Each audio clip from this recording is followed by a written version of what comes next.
bottom lane already. Sona is already in position. Gragas here still hanging around the middle. I think he's going to be taking himself an early blue buff actually right off the start. Morgana hanging around there, but it's going to go possibly anyway over to Amumu. Gragas has gone back, so it was just a pull early on from LDLC and Lleague in that middle from the two middle AP carries. Up at the top, obviously, it will be Galio versus Rumble. We'll have to keep an eye up there, see what actually kicks off. But I think down at the bottom could be the biggest battle that we have here. As you can see already, 2 times taking a little bit of damage. He's got that nice heal from the Soraka that's going to hang around as the 2 supports just vie for position in that bottom side bush. And Deman, did you manage to get in? Oh. I am all good. Yeah, I was just watching down the bottom there as Kissoff does manage to get a quick spray across 2 times there. So 2 times very low on health at the moment. Will easily get healed up by Soraka there. There is a ward down the bottom there, so Daxu's managed to ward that up. See the bananas coming out from Ravenous. And of course we can see the exact skills that they take. So we'll try and keep our attention on that as and when we get a chance. At the moment it is going to be pretty even. It's usual start off. You can see that Nocturne up on the golems at the top there. Mumu is not really being countered at all, which I actually thought they might want it to do, because he can be very easily countered in. It could really set back the jungler quite a long way. Luft and Magic in the middle are going to be pretty even for a while. And it's interesting that Luft is in middle, because Luft had teleport. Yeah, it has got teleport, despite the fact it's in middle. So expect to see some possible teleports onto either wards or anything like that for Ganks maybe later on, but I would have thought with teleport you'd gone up top. Yeah, I guess he's going to be moving around fairly often with that one. As we see down on the bottom, they're putting some great pressure on LDLC. I mean, Ravenous has gone low quite a few times. Those volleys so far from Kissoff have been really great. We're seeing Nocturne actually moving into position now. This could be a little bit of danger for Rumble. We're going to stick up here with the action. Let's see if Jothi decides to move himself in there. Galio doing a good job, and Jothi is going to go back. I think he realised that Nico had maybe sniffed that something was a little bit up there, up in that top lane, and he was full HP as well, so that's not a real surprise. He does have the flash, so could have got himself out fairly easily. Down on the bottom, they continue to put the pressure on to LDLC, and if you look at the CS between them, Ash already a little bit in front at 25 to 18 in the early stages. Yeah, so we can obviously see the items on the screen, which should prevent, I say should because it might not, prevent any tab missing of first bloods or kills or anything like that.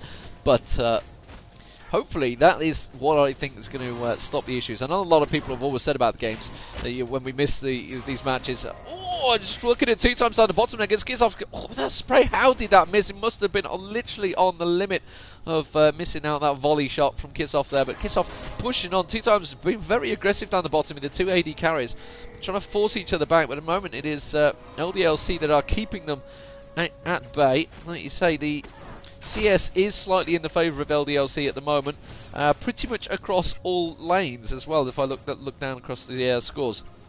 Let's have a look to see what Amumu is going to do. He's coming down towards the bottom here, so possible gank attempts going to be on them. Although there is a ward there, so they're going to see it, yeah, straight away, backing away. Immediately backed off, so no problems there. Let's have a look towards the middle. Oh, nothing really going on there. Gragas has been back on himself a second Doran's ring. Meanwhile, up the top, it's pretty even between the 2. Philosopher's Stone's been picked up by Amumu, so he's going to be obviously picking up that GP5, whereas you look at towards Nocturne, who has creeped up at the top there. He's going to come in towards Nico. Nico's completely unaware of it. Ooh, I tell you what, the fact that he just missed that skill shot, I think actually saved his life there, because he would have gone in for the kill on Syntheth there. And instead, still oblivious. Now he comes in, but instead, Seth has been taken down too long, so Jothi's really just going to be protecting rather than going for a gank. Meanwhile, down the bottom, you can see that Mumu has crept into that bush. Yeah, he's crept in there, but LDLC are like, nah, we're not falling for that one whatsoever. And they're actually sat right back on the turret, and we see there the Clairvoyants did come down, so they're going to push back out a little bit more. And actually putting down some pressure onto 2 times. In terms of the middle situation that's going off there, we saw Morgana pick up Ruby Crystal on the first time back. Gragas went for a second Doran's ring, and obviously both of them do have boots at this stage as well. And yeah, they just said we missed the new cooldown on Clarity. On Clairvoyance, sorry. Yeah. Well, that's what you gotta live by. Obviously, it's a little bit hard for these teams to do their practicing 100% when they have to play, you know, they have to practice on the news patch and then actually play the tournament a couple of patches before that one. But hopefully it won't be too much of a change. These guys play enough to, you know, be able to adapt to that as it comes to them. In middle, not really too much going out. Again, 2 times playing fairly aggressive on that bottom lane. Does take constantly a lot of damage there, but obviously the heals coming out from Soraka constantly keeping him fairly decently high. In terms of CS, 46 to 54. So I think Lleague, you know, despite that bottom lane being pushed onto the turret for pretty much the whole game here, they've done really well to keep up with that CS, Demon. Yeah, and I was just looking across at what people were levelling up actually, and there's nothing unusual so far. 2 times levelling up Tumble, obviously Volley going to be leveled up on Ash. Looking across, obviously Tormented Soil, and it is of course going to be the barrel for Gragas. So nothing unusual from any of these players. Flame Spitter for Neeko as well. And Sinseth taking down very low again at the top there. He's having a few problems against Neeko now, so he's going to need a little bit of help from Nocturne once again. I think we're going to possibly see Nocturne working his way up there. You can see him in a jungle path. Amumu also at the top here as well though, so possible... Oh, gank attempt as the arrow goes flashing past Neeko's face there, but luckily he was ready for that one. You can see Amumu. I'm not sure if he's going to be able to ninja his way in there. Did he get spotted? I don't think he did. Now they're going to go for... Oh, Neeko's showing his hand too early there. Is going to go in on towards Sinseth now. But I think they were going to see an Amumu there. Yeah, they're going to back away. Nocturne is just below, so he could easily ulti in. Now he has hit 6, so he could easily start using that ulti. But you can see down the bottom we've both been abort actually. So Ash been and got himself a BF sword, going straight for it. Wow, so with a single Doran, so hasn't got any boots or anything like that, just gone straight for damage, so we'll have to keep our eyes on that one. It will start to hurt. Daxo also been back and got himself a Philosopher's Stone along with a couple of wards, so Jothi picking up red. I guess Amumu is going to return. Amumu, interestingly enough, has picked up the blue again though, so Luft not getting given that lizard buff in the mid there compared to Gragas, who has got the lizard buff. Lizard buff, Golem buff, that's the one. Blue and red. Blue and red, yeah. Yeah, I mean, we did see Vayne go back now, went for pickaxe plus that second Doran's blade, and obviously the boots are in there as well, which is something that Ash doesn't have right now, but obviously with her, you know, the slower ability that she has all over the place, that won't be too much of an issue there. But yeah, I think this Vayne's going to be a little bit surprised when Ash first pops out and, you know, starts doing that damage if he's not spotted it already, that is in there with the Ash. We'll have a figure out here in a second.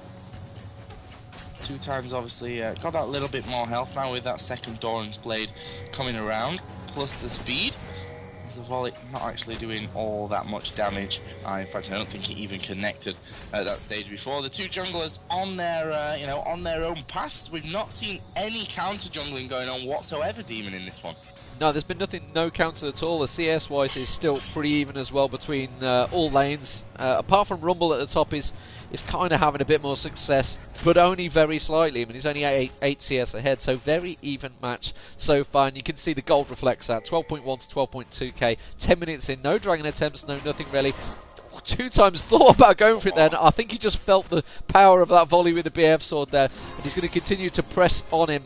But, you know, the mobility that he's going to get with not having the boots compared to the 2 times with the boots and can tumble in is, I expect to see a bit more pressure. Oh, there we go. Oh, Amumu going in, flashing in. Oh, bandage just missing. So, yeah, really well telegraphing that completely.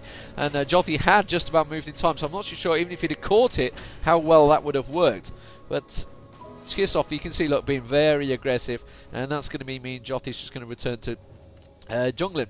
At the top, Neeko is starting to get to the stage where he can't quite bully Sinseth as much. Sinseth's taking a bit of damage there, but starting to get pushed out of it. Oh, down the bottom. Let's have a quick look down there. You can see Banklin is coming around. Amumu has gone in there. It's not going to pop his ulti. Yes, he does, finally. Morgana's also come down there. Jothi manages to catch him. Amumu is going to go down. First blood will go to LDLC. And that is nicely done as Galio teleported down 2 times down very low. Luft also very low. It could be many, many kills for LDLC here. It will be 1, 2, 3. Very nicely done.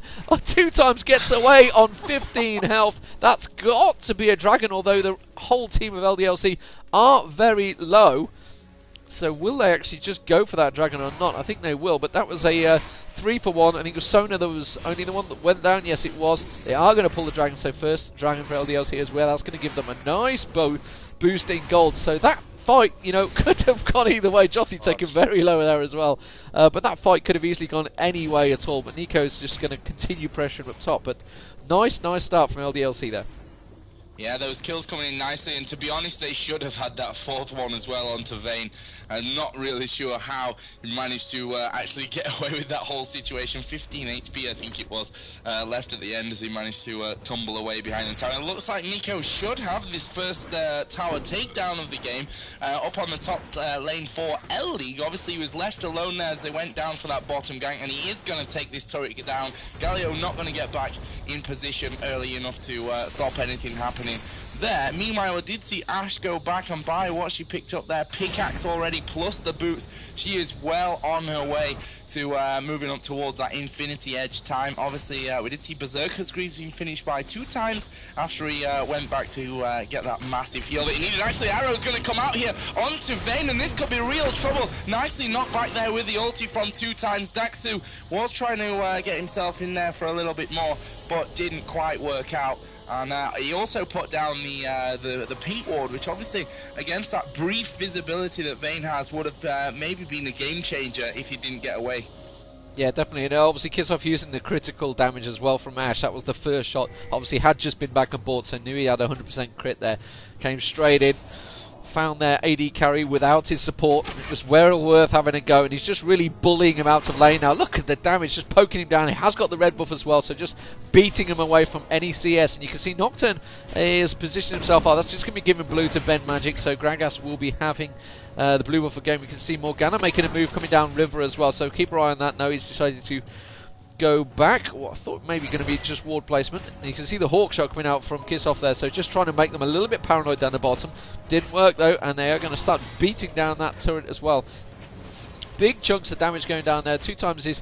They keep topping him up. Amumu is sneaking in around the top, but Jothy also there. It's going to be a 3-on-3 down the bottom here yet again. Nice volley shot going straight across. Oh, Sona ulti going straight across. 2 times going to get destroyed. And remember, of course, that pink ward was there as well. And Backlund just having to use his ulti really to escape out of that one. Very nicely done. We talked about the Sona ulti earlier on, and that was the initiator right there, working very well. And in accordance with that pink ward, there was just no escape for 2 time there. They've not really even lost any health from that one. That was just an amazing fight for LDLC. Of course, Lleague, they got that Amumu in there and they were thinking, okay guys, we can take this one. They didn't realise that Nocturne was there, and that ulti went off across all 3 players. That was amazingly done. And we talked about Melisande and the ultis that he hit with Sona at the Intel Extreme Masters in New York. That was a similar kind of thing, amazingly done. In the middle, not so much action going on. It's the regular farm between Luft and Ben Magic on Morgana and Gragas. In terms of CS, 130 for the Morgana and 160 for Gragas. He's also 102, whereas Morgana is 010. So that could turn out a little bit painful for Morgana and the rest of this Lleague team. In fact, Gragas already got the needlessly large rod, plus a blasting one, plus his sorcery shoes in there, but Morgana only got the catalyst plus her blasting wand as well. So a little bit behind with that one. We'll see how that affects the game going forward a little bit. Actually, down at the bottom, the ultimate from Ashe actually just missing there, as 2 times did tumble away from things. That could have been them pushing in for another kill throughout all that one. He's got the crit cloak as well. So, this Ashe proving to be a very, very strong pick earlier on in the game, Demon. Yeah, very strong indeed. It looks like you say, going for the Infinity Edge early seems to be working for them. Obviously that team fight has helped him tremendously. The fact that he has got the kills, has got the assist, and now has the CS over Vayne, obviously with the Vayne being pushed out of lane. It's the same with Gragas. Obviously Morgana got killed down the bottom there.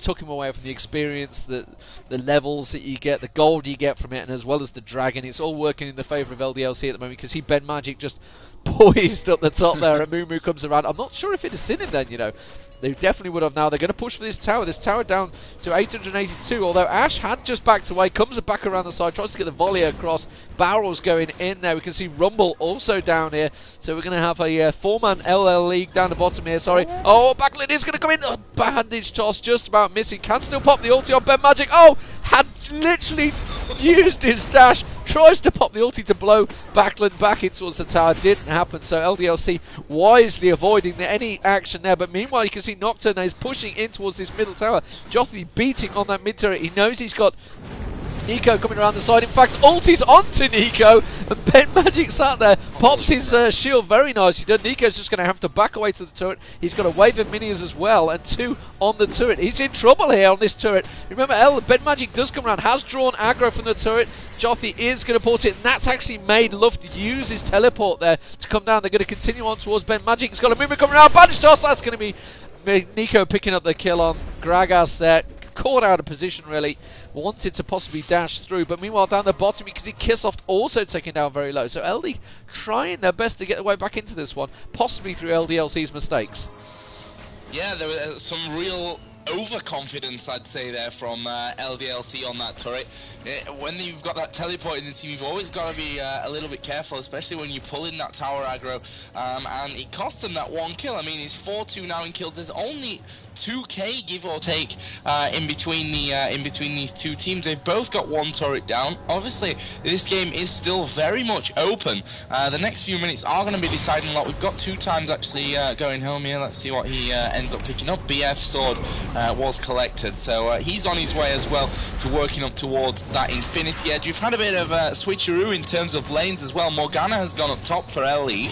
Actually going home now, so maybe she'll go back to that whole middle position that we saw before. But Nico, it looked like he was in trouble on that turret, Demon, but he did great to keep himself alive long enough for that teleport to be on cooldown, for its cooldown to be finished, and then to get the help and even turn it into a kill. Yeah, but the teleport is now down, so Luft is not going to be able to port in and help. You can see he's got the ward down near the Dragon. Dragon has just spawned, and obviously, despite it did save him. It saved the turret. The bottom turret, by the way, is on 34 health, so their minions might take it down here if they just get 1 swing towards it. The ping's going down. I think we're going to see a 5-man here, as Jothi has just drawn a little bit of aggro from Luft there. Tormented Soil went down, backed away. I think that pink ward might be going down any second. We can't actually see the timers on the spec mode. It's one thing we do lack. Yeah. So we don't know the exact time of that. They're pinging. They know Nico's there though, and you can see the rest of the team also moving into position. But LDLC have good ward placement. You can see they've got that one. They can see 2 times in Ravenous now coming up. They've just all gone past that ward. They've got the pink ward still there. So the 5-man of L-League all here. Meanwhile, Galio is actually teleporting in now. Galio teleporting in towards that pink ward. He's going to go straight in. Ulti's going to be popped left, right, centre. Ravenous is going to go down. Omuma goes down. Oh, wow. LDLC have just destroyed L-League there on the Dragon. They did manage to lose one there, but Galio picking up a double kill, and that's going to be another down as well. LDLC picking up 4 for 1 there. Very nicely done. Take the Dragon. Wow, L-League just got absolutely destroyed there, and possibly the mid turret going to go with it as well. It was a super risky move for L-League to go in for that Dragon. I mean, yeah, they've got their ward is kind of not so great. They've got one just a little bit north of the river, the one in the small bush, but honestly, that's nowhere near enough vision to risk going in there. Obviously, they've gone in with all 5. Credits to Sin Chef, by the way. His ultimate was right in there in the pack, perfectly placed. In the meantime, Jothi is actually stealing away the jungle as well. We'll see if he gets this blue down in time. In fact, he's actually just going to back away there. The Clairvoyance was put down in and amongst all that one, so he will just back away, keep things safe. A few more wards going down now for L-League in the top side of this river, and it looks like they may stack up, try and get this turret in the middle. Obviously, they are 3-1 behind in turrets, the 2 in the middle, plus the outer turret on the bottom as well. But you can see that L-League are pretty determined, I'd say, here to take down this middle turret. Nico going a bit offensive. We see the ultimate come down from Backlund as well. But it's L-League again who are taking the brunt of all this damage. The ultimate goes off from Rumble, and, well, Sin Chef is still alive. Oh, and here we go, ulti coming in from the side as well. Oh, that was nicely done by Jothi to catch up. Daxo needs to be a little bit careful. Kissoff is fairly low as well, but he's focusing in on Ravnos. We're going to see the flash up. Morgana's taking a ton of damage. That's surely a kill here as well for LDLC. She's somehow still alive, even with that ignite on her. There goes the charge from Gragas to finish it off. And it's another great bit of play from LDLC, Demon. Yeah, very nicely done. L-League were pushing back. I mean, LDLC had to stick around because there was a chance that if they'd have all gone back, then L-League would have gone for Baron or at least the middle turret. But instead, LDLC played it wisely. They carried on. They cleared all the lanes. Ben Magic was down the bottom, clearing the lane away from the turret. Now has gone up the top. Possibly going to pick up that top turret. Yeah, there's no doubt about it. He's on 260 in health. So that's going to be another turret for LDLC as well as the kills. That's going to put them...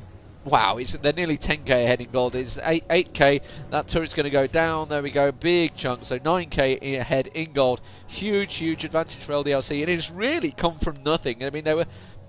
That single team fight down the bottom has just turned things. Kissoff played a very risky game going straight for Infinity Edge, but it has worked out wonderfully for him. And, you know, I actually thought it was going to be a mistake. I thought 2 times may have done better down the bottom here, but still has yet to complete that Infinity Edge. Obviously went for the double door into the boots early on, which is a pretty standard thing to do and generally works out better, but it's the support that they've had. LDLC have just worked very well as a team, and Synseth has really hit the button every time with his ulti so far, and he's kind of been the key, whereas you know, Amumu has just not quite managed to land that ulti in the right place at the right time, but when he has managed to get in there, he's been killed so quickly because he's just been left behind. You know, didn't get any gank attempts early on, whereas Nocturne, you just look at it, 0-2-3 compared to 4-0-5. The jungler is paying a difference. The arrow comes through, does manage to land on Luft. He's going to get away with that one though. He's just going to shield up, walk away from it. No, he will not, because the damage just battered straight down on him. Luft will go down, destroyed. Rumble ulti goes down to try and save the day, but Seth lands a perfect ulti, followed by the Sona ulti. Wow, amazing stuff from LDLC. Very well played. Great combos between the two. Nico's actually been left alone. Instead, they're going to ulti straight towards 2 times. 2 times he's trying to back away, but he will not get any way. And LDLC just running riot through the base. Kissoff, meanwhile, on Ash is just destroying the turret. That's going to be an inhibitor and possibly the game there. Yeah, it wouldn't surprise me now. I mean, there's 20 seconds for a couple of them to get up, the other 2 in just a few seconds. I wouldn't be surprised to see LDLC run back and have themselves that free Baron. They should be able to with the damage that they've got there. But again, the ultimates in perfect synergy, Demon. We saw the Galio get in there, and you know, usually Galio all on his own, you can get away from that one. You can drop your flashes whenever you possibly can. You can see that most of them were used in and around that fight there, judging by the cooldowns. But you can't flash when Sona gets an ulti across the entire team going off there as well. So, you know, just amazing play from LDLC. And as you said, this game's turned very quickly. And actually, we're going to see Leigh going in for this one. There's the ultimate coming out for Gragas. It's going to knock them all over the place. Luft is down. Backlund is down. That's going to leave Rumble for an easy kill here. Look at 2 times. He's got nothing left on him. Ash is going to survive throughout that one. And again, it's 4 men taken down by LDLC. And League really going in for that one. Oh, Nico says, "Meh, bad game, well played." And obviously with these super minions coming in. Ash arrow on it, Ravenous. Was that the Ash ulti? The Ash ulti just landed on Ravenous while he's had to flash away. But yeah, absolute suicide there from Amumu. I mean, he ulted onto them while they got the Baron buff. They just all picked up the Baron buff. None of them were particularly low health. So yeah, pretty suicidal play there. That is going to be GG. And well, LDLC are looking strong in this, it has to be said. Getting it straight in there. So very nicely played from them. A nice quick game as well, has to be said in there. So I got 2 has to be said back to back. It has to be said that it has to be said. So that's how it is. Yeah, but really amazingly well played. I'm going to bring up the post-match screen here for everyone that you know, wants to see it. But I remember saying at one point, you know, it's not that bad for League. They're 2k goal behind. Okay, a dragon kill here will bring them right back into this game. There was only, I think, 2 kills difference. That was at 4-2, and then all of a sudden it seemed to snowball confidence for LDLC. They really ripped through those team fights, all went in their favor. They were taking like 3-for-1, 4-for-1 in some fights as well, and they just played amazingly well. If you look down the scores for League, 2 times on Vayne, 1-5-0, Luft on Morgana, 1-5-0, and they're your 2 biggest players, to be honest. That's where your biggest damage output's going to come from, and well, it just didn't, quite frankly, in the end of it. We saw Kissoff 5-0-11. That's a formidable score with Ash. Nocturne from the jungle 5-0-10. Galio 4-0-12. Just not enough kills going off there. Sona, okay, she died once, 15 assists. That's what you call perfect support play. We saw the ultimates always seemingly hitting where they needed to be. Gragas 438 did more than his job's worth though. He was really hurting there at the end. Finished his death cap, got another needlessly large rod in there, so plenty of AP going around for Gragas. And we will see LDLC move through into the next round. Indeed, and who will they play? That's the question. We'll have a try and keep a look at the scores. I guess we're going to have a quick break and see what's happened. This has been a pretty quick game despite the slower start, so we may have a small delay waiting for the other matches to finish. Who knows? Yeah, we'll be back here in just a few moments. Don't forget, guys, you can follow me on Twitter if you want to win one of these K9 NASA skins. We are at 4 o'clock here in German time, and before we kick off the next game, I'm going to give this code away on Twitter, so make sure you're following me. I'm just going to post it, so you got to be fast, you got to be watching, and hopefully one of you guys will be lucky enough to pick that one up. So don't go anywhere, we're going to be moving into the second round of the upper bracket, and that will be coming in just a few moments.